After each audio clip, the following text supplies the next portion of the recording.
We're back. Hello and welcome to a brand new series of Material Matters with me, Grant Gibson. We've been going since 2019. However, for listeners who might not have stumbled across us before, the idea behind the show is I speak to a designer, maker, artist or architect about a material or technique with which they're intrinsically linked and discover how it changed their lives and careers. But before we go any further, I'm delighted to say that this episode has been sponsored by the brilliant Vessel Gallery. Founded in 1999 by my old friend Angel Monson, Vessel is the authority on contemporary glass. The gallery is based in London's Notting Hill and features work from some of the leading glass artists in the world, such as Elliot Walker, Frederick Nielsen, Louis Thompson. Frankly, the list is endless. It's a genuine joy to visit. I really can't recommend it highly enough. Incidentally, Angel and his team will be exhibiting at Eye of the Collector, which runs from the 8th to 11th September at 2 Temple Place. To kick us off, I'm delighted to be joined by the emerging artist and perhaps not entirely coincidentally, glassblower Chris Day. Chris was a plumber and heating engineer in the West Midlands for 2 decades before deciding to return to his first love of art. Since graduating from Wolverhampton University in 2019, his rise has been startling. That same year, he received a special commendation at the British Glass Biennale that was followed by a solo show at the aforementioned Vessel Gallery. At the moment, he has an extraordinary and genuinely moving installation at All Saints Church at Harewood House just outside Leeds. This is glasswork like you've never seen it before. Day employs materials he's used in his previous career, such as copper piping and wire, while his pieces tackle the black experience in both Britain and the US, based around his own mixed-race heritage and often focusing on the history of the slave trade in the 18th century, as well as events leading up to the civil rights movement. The artist himself says his main purpose is to engage the audience on issues that are hard to confront on many levels, using art to help overcome some of the traumas that haunt our collective past. His work is already held in a number of private collections, such as the V&A, the National Museum of Scotland, and the Chrysler Museum in the US. Chris, are you there? Good morning, Grant. How are you? I'm all right. Thanks very much for doing this. Was that reasonably accurate? It's just spot on, isn't it? It's been phenomenal, this rise, as you can call it, since 2019. I've been on a rocket ship and I haven't really got off it yet. Tell us, where are you talking to us from today? I can see some stuff in the background. Is this your workshop? This is Wolverhampton University, and this is like my second home. It's been since coming to university. Yeah, these people have took me under the wing and made the person that you see before you today. You know, I went to university as a blank canvas, basically, as an heating engineer. There wasn't much art going on, except for what I learnt when I was 16. So I came here and they've just opened me up as a book and gave me these tools to be able to do what I do today. And when we say tools, I don't mean tools as in paintbrushes and being able to blow. It's that confidence. I came here with absolutely zilch confidence. You know, the stigma of being mixed race, what I grew up with, actually gave me a real bad feeling and history behind me as a person. But these brought me up and gave me the confidence to be able to do what I do today. Well, we'll talk a bit about that later on, but I'm interested, is this where you make? Is this your studio now? How does that relationship work? Yeah, so I'm done 3 years as a BA student and now I'm on my master's and this is my final year. And, you know, the good thing about the university is that you've got a facility that's second to none in England, the Wolverhampton studio. So this is my studio. And come September, I've got to start looking for other studios. You know, I'm hoping that I might be able to get an artist in residence at Wolverhampton and stop for another year. But apart from that, it will be asking people like Alistair Malcolm and Ruskin Mill up in Stourbridge to be able to use their facilities instead. I was going to say, because glass blowing, you do need a lot of equipment, right? It's not the easiest thing it's not like clay where you can just get a wheel and start in your shed. You need a lot of kit. Yeah, definitely. And you know, when I started university, I think after the first 6 weeks, I realised that, you know, how can I do this glass once I leave university in 3 years? You know, accessibility to studios is costly, from anything from £300 to £700 a day. So I did exactly what you just said. I got a potter's wheel and I got a kiln and I've got that in my garage. And I thought I can use that to get some money, you know, make some items and sell it. But for the everyday person to try and find a studio and just go in and practice and do experimental work, there's not many places in England that can do that. I mean, can we talk about the last year and a half or so. The pandemic obviously has been utterly devastating for hundreds of thousands of people, been very difficult for many more than that. But from the outside looking in, it appears that you've thrived. Is that a reasonable conclusion to draw? I mean, how has it been for you? It sounds horrible to say, but COVID's been, like you say, it's been absolutely brilliant for myself. We was supposed to be having an exhibition with Angel, during COVID. Angel being Angel Monson from Vessel, right? Yeah, from Vessel Gallery, yes, yeah. Angel by name and angel by nature. You know, he's been at my side since 2019 from the Glass Biennale at Stourbridge. And he was the only person that actually came forward and gave me his card or contacted me.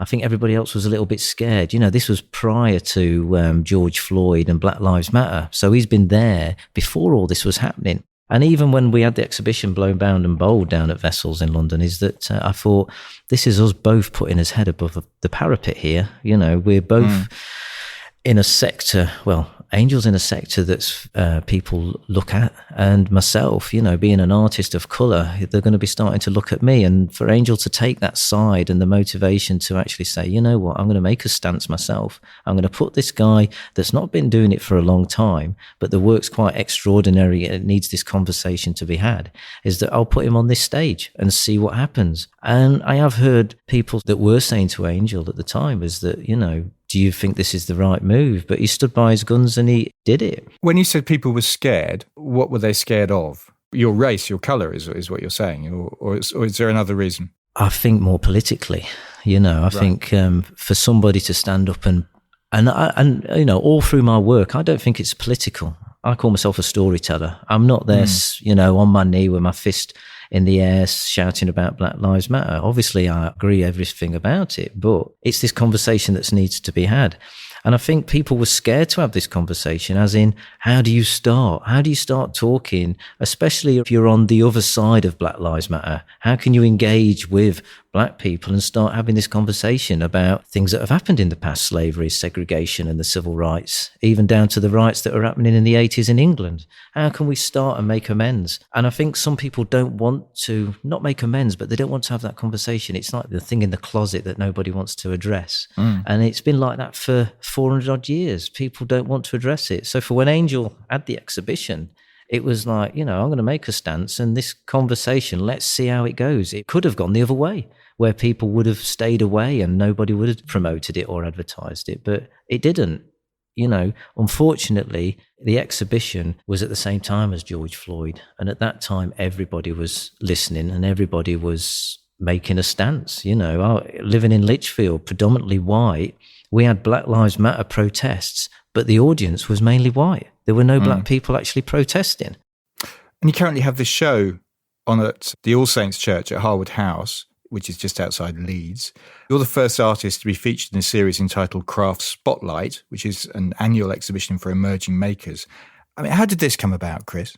So this came about, obviously, Hannah from Harewood House contacted me via an email saying, would you be interested in holding an exhibition? You know, we've seen your work on the internet and we'd love you to come up to Harewood. And I knew nothing about Harewood. It's a bit like quite a lot of the stories of the past. I didn't know anything about Harewood, but when she sent me the details, and obviously with these 28 rum bottles being sold at auction and then the Laskell family being involved with the slave trade, it was like, wow, this is like the stars have aligned for me. You know, this conversation that I'm trying to have is now going to be a place that had involvement with slaves as well. Well, it is very apposite, isn't it? Because, I mean, the house's history, it was built by Edwin LaSalle in 1771. And like many of these venerable institutions, it's attempting to grapple with its own history. I mean, the opening text that you read as you walk into the main house makes it very clear that Edwin's father, Henry, made the family money from the West Indian sugar trade, owning slaves, plantations, ships, warehouses.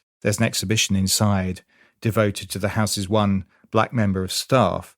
So when you were commissioned, I guess it was quite clear, kind of A, why, and B, the kind of work that you should be producing, right?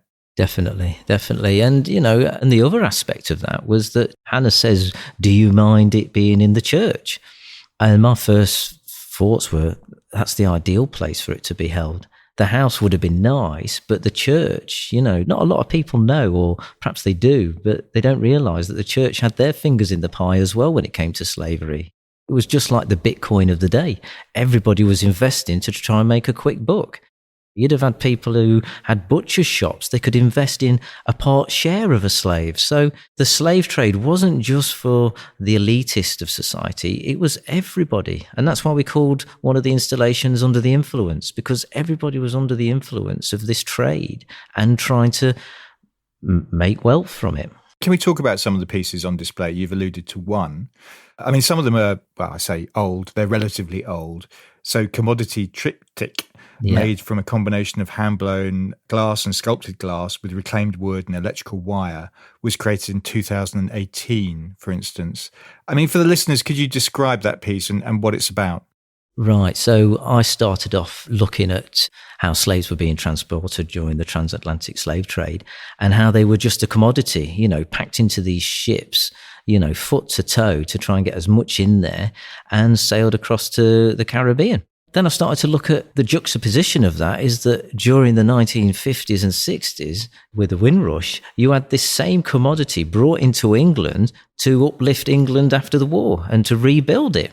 So you've got this transportation of people and goods, both being named a commodity, really. And that's why I called it commodity. And the boxes are like fruit boxes that you'd see at a fruit and veg store. I made them myself out of recycled pallet wood and stenciled them up, property of British Sugar. This thing of as a person being the property of somebody. And that's what slaves were. They weren't even deemed human. I think I was reading in a dictionary somewhere where, an 18th century one, where black was to be brought and sold. They just dehumanized the whole aspect and a race. And these pieces are crowded into this box. Yeah. There are white elements. And what's the relationship between those two things? With the ships being packed, I've packed these boxes full of glass, and they're in black in colour, and they're bound by, like you say, electrical copper wire. And then there's a few just elements of these white glass cylinders that have been cut into sections. But when you look at this, it's like a black canvas. All that's predominant is these white things. You're looking at these things thinking, these are quite predominant, and that's exactly relevant to the slave trade. You only had a few people that were actually in charge of vast amounts of slaves. The ships, there was only a few, but they were absolutely frightened and scared to death and dehumanized. So they didn't have the courage to rebel. And so that's what these elements are. And obviously going back to the sugar trade as well, they could be something like a sugar crystal, but it's just the whiteness that's the dominating fact on the whole installation that draws people in, is that they only see these white things, and it's just that curiosity. And I call all my artwork, it's like a spider's web, they get enticed, and then once they're caught, then this conversation, and they can realise what the actual work's about. You've mentioned Under the Influence that was made specifically for the show. It's a series of vessel forms that are bound with rope. And there's this reference that you've kind of alluded to, but I think we need to unpick further, to Harewood rum. I think I'm right in saying that these were old bottles found in the cellar of the house that were recently auctioned off. But what's the significance of the rum? The rum and the plantations were produced in Barbados and Jamaica at the time. For me, the rum bottles represent, the 28 that were sold at auction represent slavery. And it's like, you've got something that happened 300 to 400 years ago in a cellar that's going to be sold at auction and made money. Now, luckily enough, or happily enough, they donated the money to a foundation cause that helps black people. But for me, these rum bottles actually represent humans as well. It was the human endeavour of manually gathering these sugar canes, pulping them down into the syrup and making this rum, then to be distributed amongst the elitist and them in power. And so for me, these rum bottles, I've produced them, and they don't look like a standard bottle that you'd see in a shop anywhere. They've got these forms and characteristics of humans. They do carry a human element to themselves, and they're bound not just by the rope tops, but they're bound with the copper structure that embeds them. You can see them trying to escape. The glass, it's such a beautiful material to work with, is that once it's heated up, and I don't know any other material except for perhaps volcanoes or molten steel that actually flows and has got its own life. Once you've put the heat into this glass, it wants to do what it wants, and mainly because of gravity, it wants to fall to the floor. And that's what I try and let it do. I let it go past the boundaries. I let it try and do what it wants to do and create these objects, which are just 50% the glass does, and 50% I've got a bit of an involvement to them. I mean, I suspect for many people, the most emotional moment will be a piece in the corner of the church entitled Strange Fruit, which is based on the 1937 poem of the same name about the lynchings in the Deep South. The lyrics became best known through the Billie Holiday song, which plays in the background. It might be apposite for you to read that poem out, if that's okay. Yeah, no problem. So here we go. It's southern trees bear a strange fruit, blood on the leaves and blood on the root. Black bodies swinging in the southern breeze, strange fruit hanging from the poplar trees. Pastoral scenes of the gallant south, the bulging eyes and the twisted mouth. Scent of magnolias, sweet and fresh, then the sudden smell of burning flesh. Here is a fruit for the crows to pluck, for the rain to gather, for the wind to suck, for the sun to rot, for the trees to drop. Here is a strange and bitter crop. I mean, it's quite a passage, and the resulting glasswork, well, it isn't figurative, as perhaps you might expect. You have these kind of, I don't know, globules of glass hanging from ropes. I mean, obviously depicting the lynchings. Mm-hmm. Why those particular shapes? Why does it look the way that it looks? If I'd have had black bodies hanging from there, it would have scared most people away. They wouldn't have even come near the artwork, never mind start the conversation. So I was looking at these black bodies and then I was thinking, what else hangs? And when I was growing up in Derby, you'd go past the butcher's shop and you'd see all these meats hanging in the window. And people would walk past, not even blink an eye at these carcasses hanging there. Whereas today, you'd have the animal rights protesters up in roar. And back then, you had nobody complaining. You had lynching going on and it would be like a barbecue. You'd have young kids just stood there watching these lynchings and burnings as if it was just every day the way people lived in society. So that was my inclination of making these objects look like pieces of meat and not like bodies. And so it looked like a butcher's shop window. When I got talking to people, I'd always ask them the question, they'd say, what's it about? And I'd say, what do you think it's about? Or what does it remind you of? And they'd say, well, it reminds us of pieces of meat hanging. And I'd say, yeah, you're nearly there. But these pieces of meat would be actually black bodies. And then I'd start this conversation about the lynchings. If I'd have just stood there and it was a black body, I would have perhaps had nobody to talk to because they'd have all run. And the problem is that the conversation I'm mainly having is with the white audience. Well, I was going to ask you about that because I'm guessing Vessel in Notting Hill is a predominantly wealthy white crowd, I would imagine. Definitely. When I first went down to see Angel, and I went into the gallery, my first thoughts were, do I deserve to be down here? And is my work good enough? When you look at the work and the exquisite technical abilities that these artists have of finishing, where mine's quite raw, and it's raw because it's got to tell a story. It's not got to look pretty. It's not got to be cut and finished off. It is what it is. It's just a way and a means of me having a conversation with somebody and getting them interested in it. But yeah, when I first went down there and, I didn't even know who Angel was when I first met him, and I didn't even know anything about Vessel Gallery. But then when I found out where it was and the history behind his gallery, it's like, yeah, do I really fit in? And that's another story, isn't it? Fitting in. That's been me my whole life, being mixed race. Mm. I didn't feel as if I fitted in at all. And I didn't think growing up I fitted in anywhere. And that's the one good thing about university. It's installed that confidence to think, you know what? You don't have to fit in. You're Chris Day. This artwork that you're producing hasn't got to fit into a criteria as well. It hasn't got to fit in what Angel's got on display. It is what it is. And you either take me or you leave me, instead of trying to fit into people's aspects and what they think you should be. I mean, why glass in the first instance, Chris? What is it about glass that you find so fascinating? Well, to be honest, Grant, it wasn't to begin with. Like we said earlier, I did a year just doing ceramics because I thought, how am I going to earn any money doing glass? Because I won't have the opportunity to do it afterwards. And it wasn't until obviously going through university, there's a part of the course you have to do the glass. So I started it, and I can always remember my first gather, it ended up on the floor. And it was that moment when it hit the floor and it's got this life of its own and it's trying to escape is what I enjoyed. When you talk about a gather, for the non-glass blowing community who might be listening to this, can we describe what a gather might be?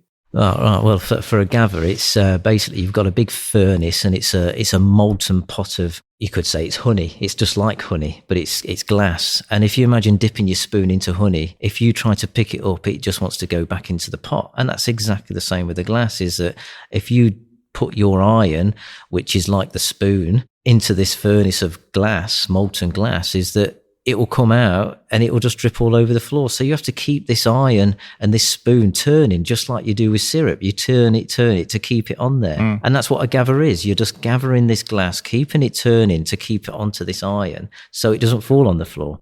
And if it does fall on the floor, you can't use it, presumably. No, that's it. Well, you could do, but it's got loads of impurities in there now. Yeah, I mean, I wouldn't be bothered, but the purists out there, it'd be chucked in the bin. So your first gather goes on the floor, but you're still thinking, this is the stuff for me. Oh, this is the stuff, yeah. And it's that life, isn't it? I can't think of any other material, once you've put that heat into it or you've worked it, it's got a life of its own.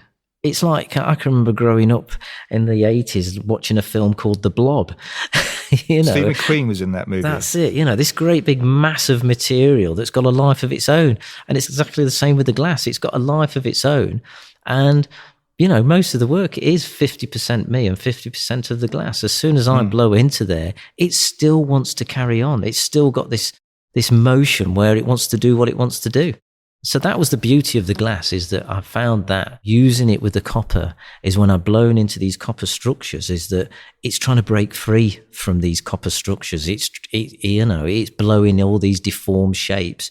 And it all resonated what I'm trying to talk about slavery, being bound and bonded and, segregated, packed into ships. It just talks for me as a material. I can't think, I use clay and make these bowls and manipulate them, but you have to force it. Whereas the glass, I don't have to force it. It's already trying to escape and do what it wants. I mean, you've said that you consider glass as your escape from confronting society's regulations, gaining the freedom to do what you want, which implies you kind of feel imprisoned by society in some way. Is that true? Well, for me as a heating and plumbing engineer, obviously I've got a lot of rules I've got to abide to, or else people could blow up. So, having to do them kind of rules and then having to fit into society as well. When you fill in a form and you have to put in what colour you are or what race you are, it's this identity and conforming. I never thought about it till I come to university, and that's the one good thing, is that it gave me that time to think and ponder on my life and things that I've been faced with. And conforming was one of them, not just from society's way, but my own mental issues as well as trying to conform and fit in. And when I came to university, they gave me that freedom of, just do whatever you want to do. Pick this iron up, go onto the potter's wheel, do whatever you want. And then you start to reflect as a person, is that I don't have to fit in. There was no sort of like regimental thing where this is what we want or expect you as a glass artist to do. Make these nice vases or make these nice pots or bowls. They just says, be free. And as soon as I started sketching and being free, it was just like a calling where, forget about your past, Chris. Let's just fight them demons, which I'm still fighting a little bit, and produce glass which can sort of like, what's the word? It's like a healing process. It's my own way of enjoying me as a person and finding for the first time me and the confidence. Well, that's interesting. I mean, I'm terribly sorry, but I want to bring your background back up, if that's okay. That's fine. Because you grew up in Derby, your mother was Anglo-Irish, your father was Jamaican. Yeah. I've read that when your mother's family found out she was pregnant, they beat your father up. He disappeared, and you were raised by a white family. I'm kind of interested. I'm guessing that presented huge difficulties. And you've talked about not fitting in, but what was your childhood like? It was all right. It was okay. But the stigma you have being a black kid with no father and being mixed race as well. I can remember being at the shops, and I don't know if I'm allowed to say this, but a lady who I didn't even know says, you're a bastard. And it's like, for God's sake, and I think I was only about 13. So that stigma of being black, not having a father at present, and the stigma of of society as well, mixed relationships all the way through society, not being adoned, is that, it left its mark. But it left its mark where it was this skeleton in the cupboard. I didn't address it. It was a thing that was never mentioned in our family, or I was never... My mum, I can remember somebody saying, "Oh, I didn't know you had another son." And it was just aspects of that you grow up with where people won't talk about you. Or I've got a stepbrother and he was talked about all the time and he had everything, but I had nothing. But I didn't realise I had nothing until I came to university and I started reflecting on my life. So how did you respond when that woman in the shop called you a bastard? Yeah. How did you respond to that? Well, I'll say I was only 13. I might have just said some nice words, nice words back. But I think deep down, you think these things don't affect you. But I'm 54 now and I can still remember it. There's lots of things that I've grown up with, which I've totally forgot. But that incident, I can still remember. And it's these little things that stop in the back of your mind and subconscious that are there and you don't really feel. But it's this thing about having no confidence. That's what I think it really brings you down, is that you don't have the confidence. And even though I'm self-employed and I've got my own company, this, that, and the other, deep down, I still didn't have that confidence to talk. It's only through university and Angel especially is that this confidence has grown. And I can talk about the stigma of being mixed race. 5 years ago, I would have never said anything. I wouldn't have said boo to a ghost because I still didn't feel, I felt uncomfortable. But now I think that these things have got to be aired. And like I say, that's what it is. It's this confidence that's given me the strength to be able to talk about it. And perhaps the emotion's there, but I've had to step up so I can actually talk about these things and encourage other people out there as well. When you're making your pieces, how does that make you feel? It's like Christmas. I call it Christmas Day. I've just been into the hot shop today and there was some pieces I made on Monday and they're there and it's like, wow, these are amazing. So it's like opening a present up.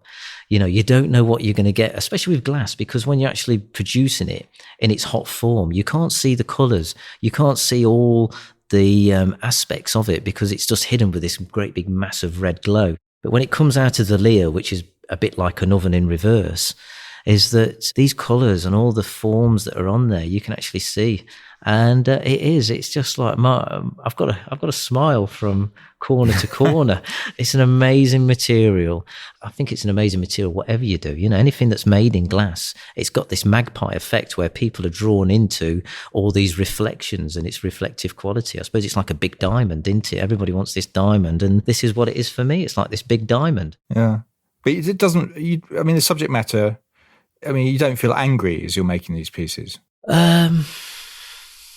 Thoughts go through my head, I think the thoughts, not of anger, but because if you're too angry, how could you have a conversation? You can't have a conversation with an angry bloke, but you have to have a conversation with this calm person. So I think all these images that I see when I'm researching produce thought-provoking ideas, let's put it that way. I wouldn't say anger. I think it's just the emotion. I put more emotion into it than anything, and I think it's this sadness more than anger. There's a lot of sadness that goes into these pieces, but it's got to be an emotional bind between me and the glass. If I produce a piece, and I did produce a piece actually for another well-known artist, Kathleen Schillings, and I produced this piece as an experimental item. It wasn't me. It didn't have that emotion in. It was produced for something else, and it didn't have a story. It didn't have a life. And I gifted this item to Catherine. She turned around to me. She says, "Has it got a title, Chris?" And I says, "No, it doesn't deserve one." I says, "It was like a vessel's kind of shape."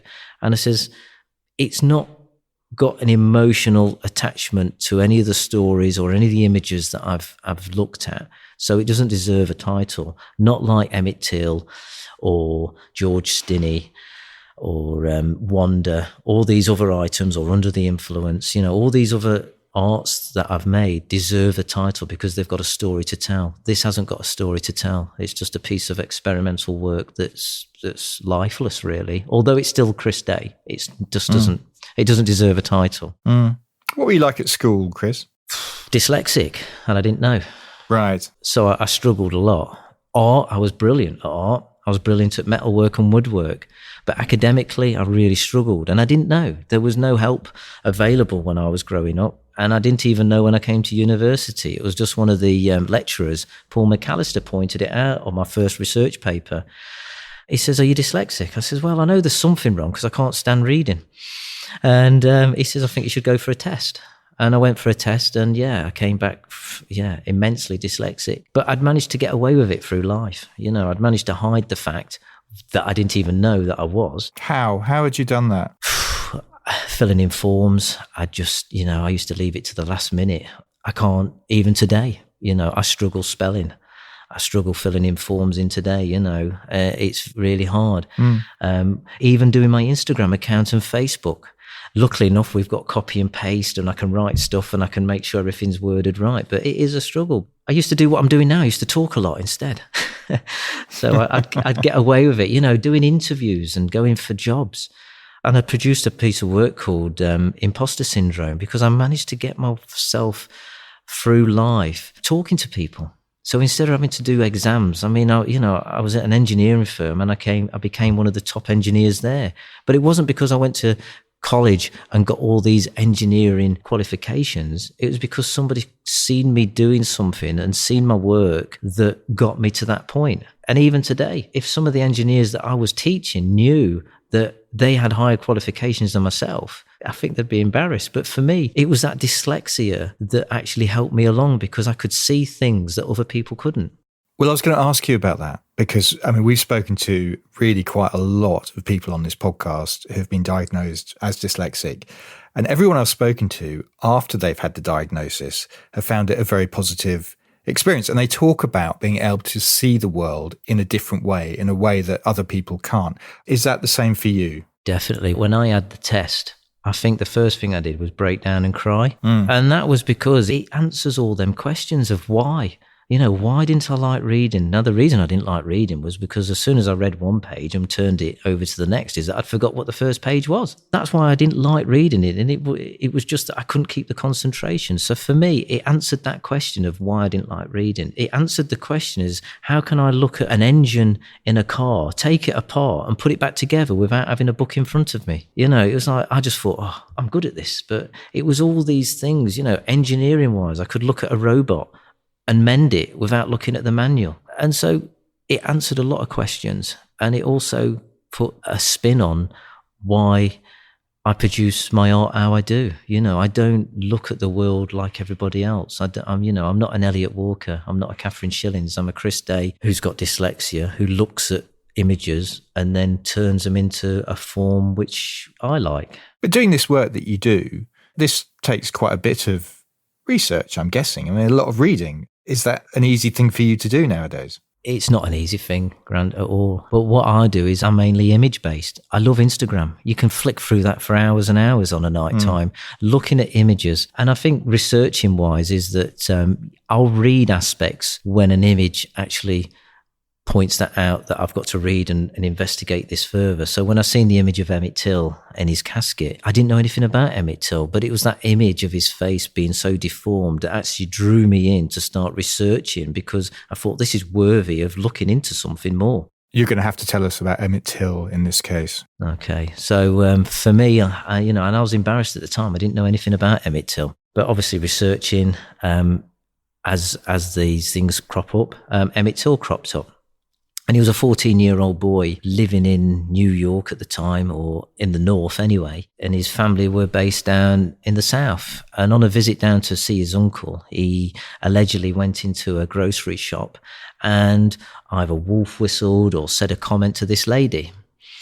And this lady took offence, or should I say her brothers took offence, and went to find this young guy. And they found him at his uncle's, packed him in the back of their van, took him to a field and beat him up. But they didn't just beat him up as, to teach him a lesson.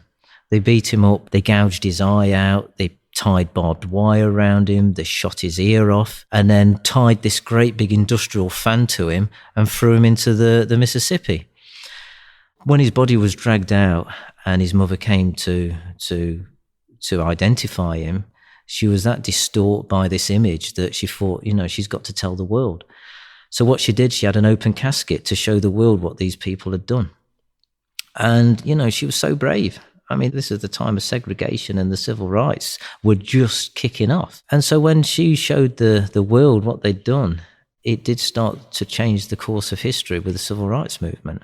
And obviously with Billie Holiday as well, with the song Strange Fruit. And it was her bravery and that same thing of having this conversation of what they'd done, which inspired me to do the same sort of thing. You know, she was brave enough to do it. And this story for me, it got hidden in history books. And that's where it was. It was stagnant in these history books. Not a lot of people know about the story. It was that I thought it was a story that had to be told to tell people. I suppose, you know, when I was growing up, you'd be said, oh, you've got a chip on your shoulder. You know, black people have got a chip on the shoulder. And I think this would be a way of saying that this is perhaps why some people have got chips on the shoulder, because of what has happened in history. And that's how the foundation of society has been built on as well. You know, you talk about slavery and segregation. We're still segregated today, but it's not as bad as what it was. But we've still got history affecting us. Were you bullied, Chris? I mean, you know, you obviously, you know, you're mixed race, you're dyslexic, school is tough.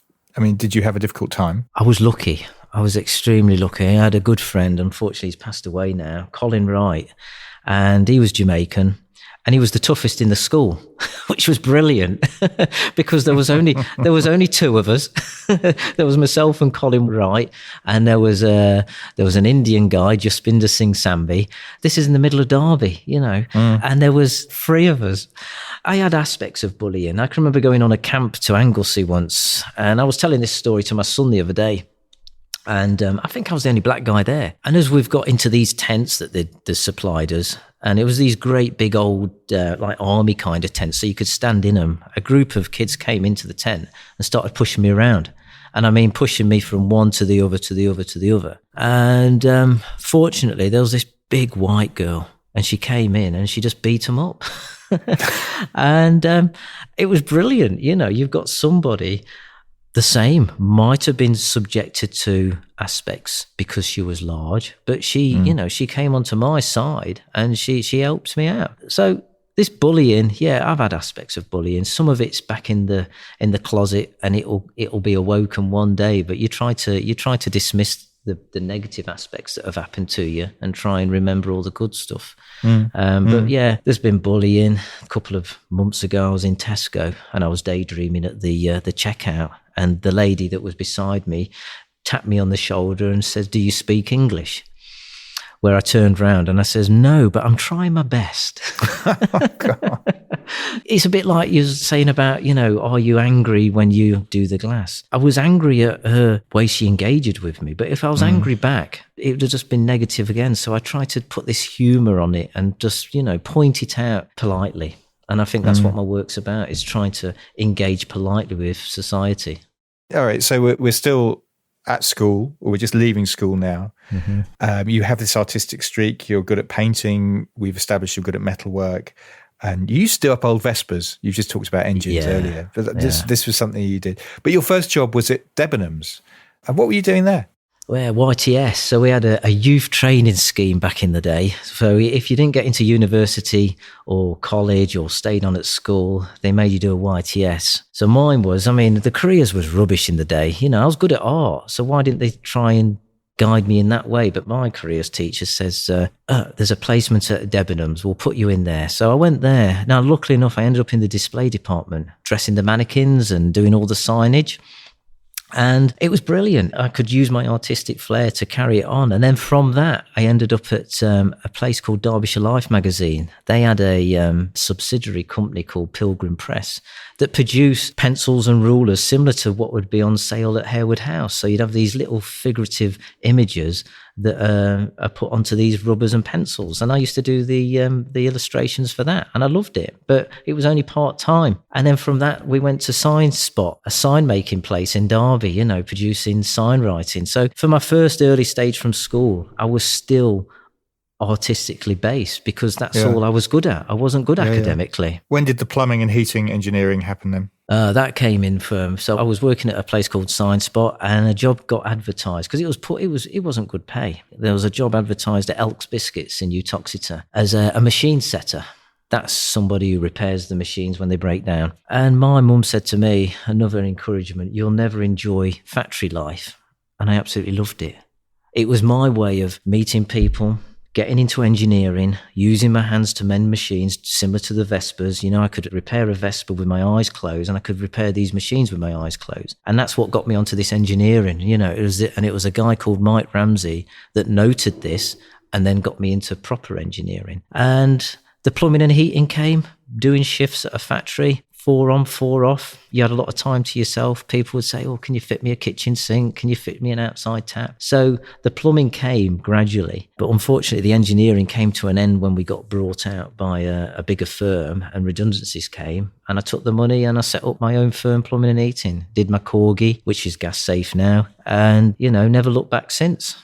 Very good. I think I've used this story before in another talk I did with you, but David Lynch, the film director and artist, used to be a plumber. He'd make sheds in the end of people's gardens with electricity and running water while he was making a razor head to make money so he could make a razor head. I remember him describing plumbing, successfully directing water as an incredibly satisfying thing to do. Is that the case for you? Yeah, I love it. I mean, most of mine is installation work, so it's like fitting bathrooms and kitchens and boilers. So when the customers ring up and they want a new kitchen and you're taking, and it's that artistic flair again, isn't it? You know, you're creating something that obviously they've had a kitchen for 20 odd years, whatever, and they're not happy with it. And then seeing this customer's face when you finish the job is, that's what I get. You know, the money, it just pays bills, but to see somebody's response in something that you've created, that's what gives you the pleasure. And it's the same with my art.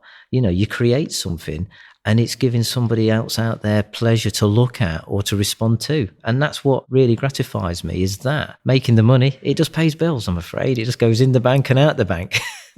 So was there a moment then when you realised you had to change your life and go to university and pick up the art again?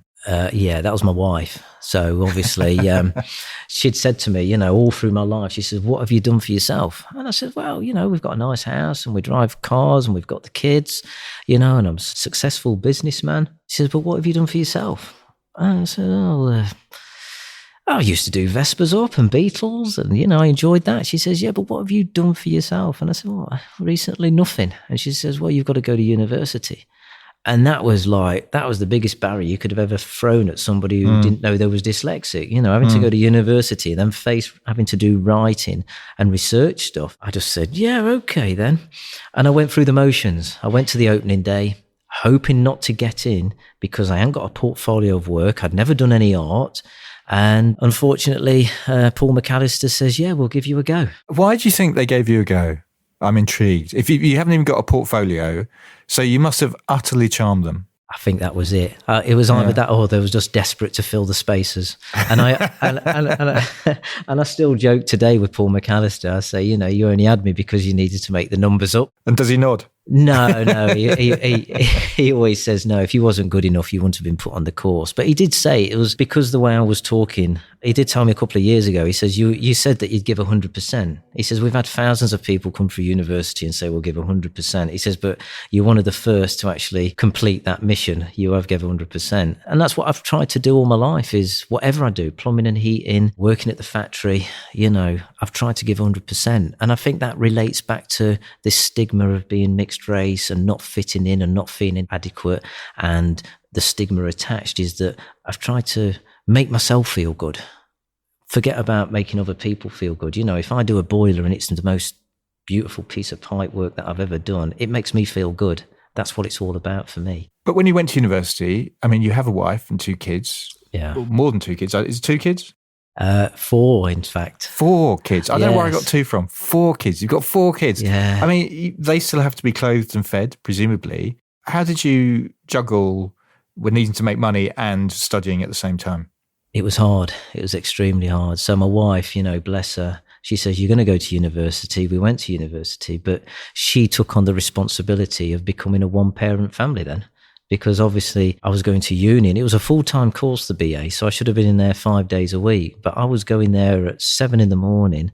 and I would do it in 3 days. So I'd be 7 a.m. I'd do the work. I'd do all the workshops and that. Then I'd go to the library at say 5 o'clock till 12, 1 o'clock in the morning to get that amount of time in that was needed. So she was doing that, looking after the kids, taking them to school, feeding them.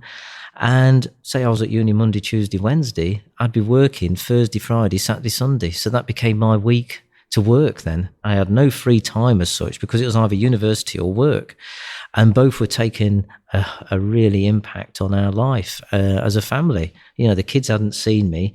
The wife was having to do everything. It's hard. It is hard. And it's still hard now, you know, doing my MA. Plus we've got the MA, the artistic role, and I still need money to live on. So I do take aspects of plumbing on board and jobs. Mm. As you said before, it took you a little while to find glass when you got to Wolverhampton. But when you did, was it immediately obvious how you'd use it, and you'd bring in your plumbing skills and you'd use the copper piping and the wire, etc.? Was that always what you were going to do? No, it wasn't. I started off and I did an exhibition for Simon Bruntnell, and he sold my first piece of work. But the piece of work was titled verdigris.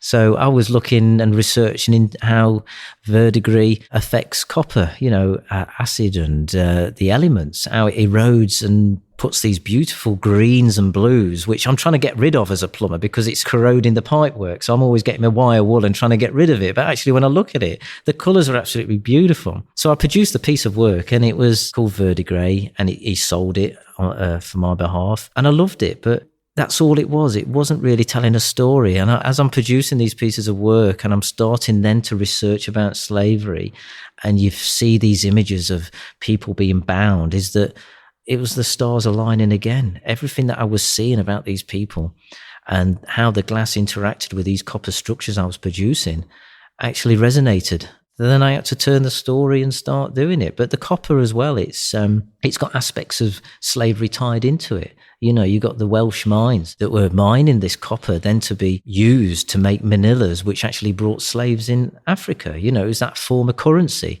So I'm using a material that I've used during my career to make heating systems. And this same material, which I didn't even know of, was actually used to buy slaves with. So it was a good thing to use a material that had that connection that I didn't even know of. Were you researching slavery before you got to university? No. What sparked that particular interest at that moment in time?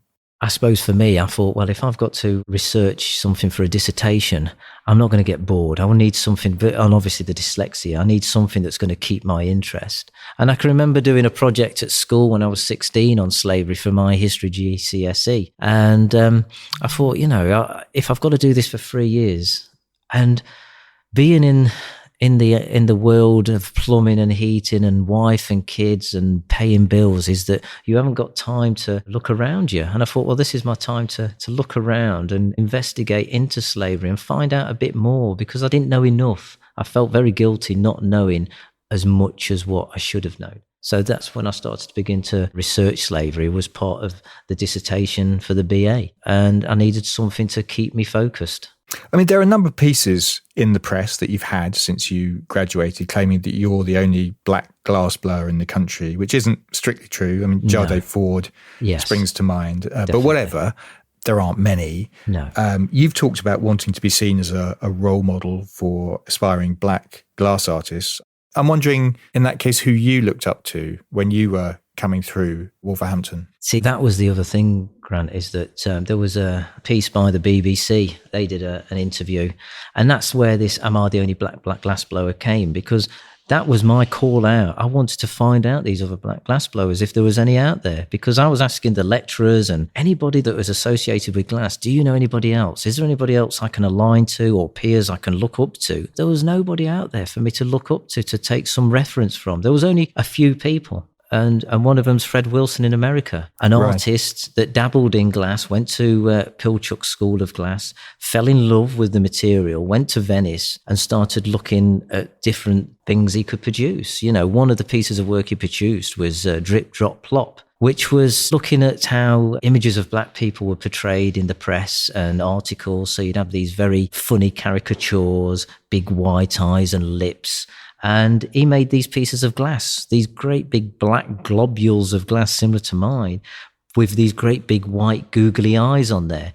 And when I seen this piece of work, it made me laugh, and it intrigued me to think what they were about. And then when you find out what it's about, that was the same connection I wanted to do with people when they looked at my work. I wanted to intrigue them to look further into it. So Fred Wilson was one, and Cara Walker, in America, I suppose would you call her an illustration artist, or she does work with cutouts and cameos of the 18th century, depicting very explicit scenes, X-rated to be honest, but it was that explicitness that intrigued me.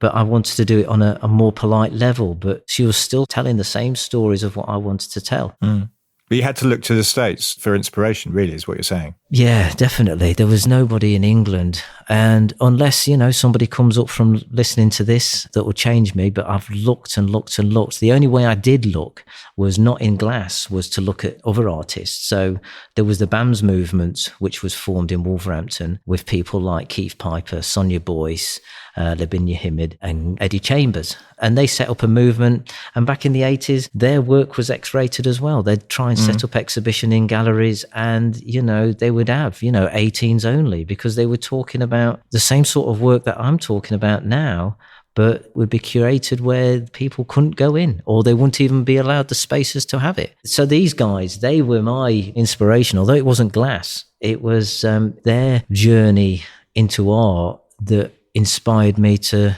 look, how can we have this conversation about Black people, Black artists, history, and get it further? Because I think, the people, although Sonia Boyce is doing brilliantly, I think, where are all the other Sonia Boyces of the world and the Eddie Chambers? Where are they all? When I talk to people about these people, they don't even know these names.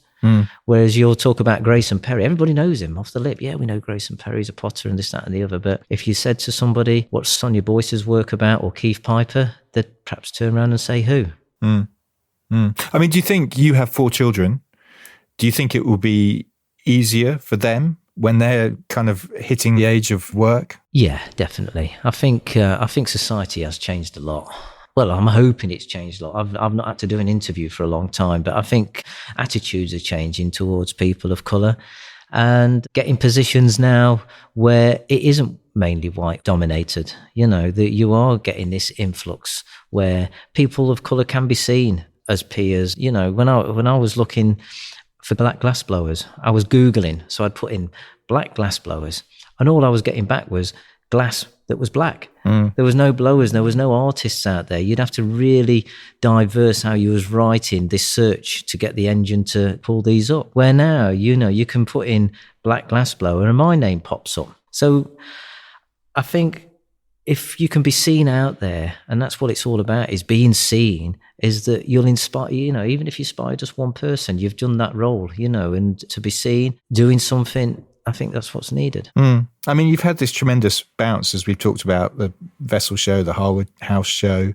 pieces in the FT and the Observer. I mean, presumably this must have come as quite a surprise. I know it doesn't make you Harry Styles or anything, but has it been easy to adjust? I think the good thing about Angel is that he chucked me in at the deep end. He gave me some water wings as well.